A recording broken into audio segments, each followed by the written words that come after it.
1997 میں. میں اتنا زیادہ پرانا آدمی نہیں ہوں. 10ویں کا امتحان دیا, پھر 4 ماہ کے لیے اللہ نے قبول فرمایا. ابھی نتیجہ نہیں نکلا تھا امتحان کا. تو جب ریونڈ پہنچے تو فجر کا پہلا بیان میں نے سنا. حاجی صاحب کا نام تو سنا تھا لیکن دیکھا نہیں تھا اس طرح. اس وقت یہ موبائل بھی نہیں ہوتے تھے الحمدللہ اس زمانے میں. تو صبح کا بیان بیٹھے ممبر پہ ایک بزرگ, اللہ سے ہوتا ہے اللہ کے غیر سے نہیں ہوتا. یہ بیان ابتدا سے لے کے انتہا تک اسی طرز کا بیان. ایسی شخصیت جو تبلیغ کرتے نہیں تھے, حاجی صاحب کا حال تبلیغ تھا, کیفیت تبلیغ تھی ان کی. ہم پشاور مرکز میں پڑھتے تھے تو حاجی صاحب رحمۃ اللہ علیہ تشریف لائے. حاجی احمد گل صاحب رحمۃ اللہ علیہ ذمہ دار تھے اس وقت پشاور مرکز کے. تو حضرات نے, ہمارے اساتذہ نے ہمیں خدمت کے لیے 2 طلباء کو بھیجا. میں اور مولانا عبدالشکور صاحب ابھی ماشاءاللہ پشاور میں پڑھاتے ہیں, بڑے عالم ہیں. تو ہم دونوں کلاس فیلو تھے. ہم پہنچ گئے حاجی صاحب کی خدمت کے لیے. پہلے حضرات سارے بیٹھے ہوئے تھے, ڈاکٹر شاہد صاحب, حاجی صاحب, غلام حسین صاحب, یہ سارے حضرات بیٹھے ہوئے تھے ان کی خدمت کے لیے. حاجی عبدالوہاب صاحب رحمۃ اللہ علیہ. پھر یہ بزرگ چلتے رہے, چونکہ طلباء کی طرح خدمت نہیں کر سکتے تھے.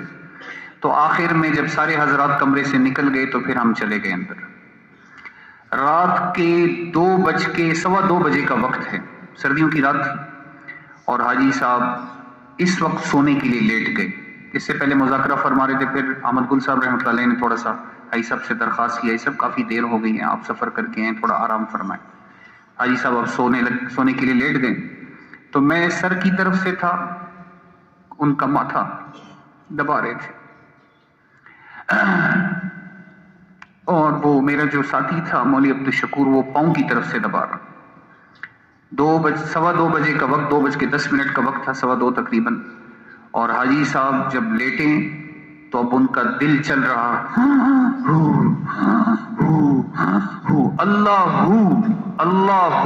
اللہ, یہ کیفیت تھی. آپ یقین جانے ہم طالب علم تھے, چھوٹے چھوٹے بچے تھے اس وقت, 3-4 سال میں پڑھتے تھے.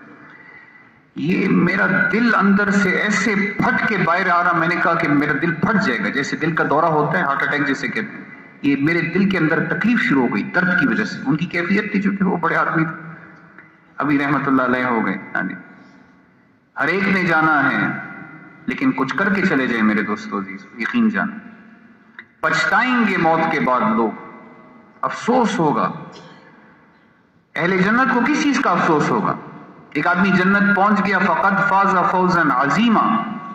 ہاں جی, ہمیشہ کے لیے کامیاب ہے. من زحزح عن النار وادخل الجنت فقد فاز.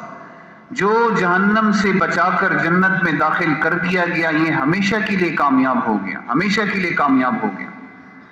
لیکن میرے عزیزوں پھر بھی افسوس ہوگا جب دیکھے گا اپنے سے اونچے مرتبے والوں کو, صحابہ کرام کو دیکھے گا, ان کے مرتبوں کو دیکھے گا, اس دور کے اولیاء کو دیکھے گا, اپنے اسلاف اور بڑوں کو دیکھے گا. احساس ہوگا کاش تھوڑا سا ہم اور محنت کر لیتے, کاش تھوڑی سی اور قربانی کر جاتے, تھوڑا سا مال اور خرچ ہو جاتا.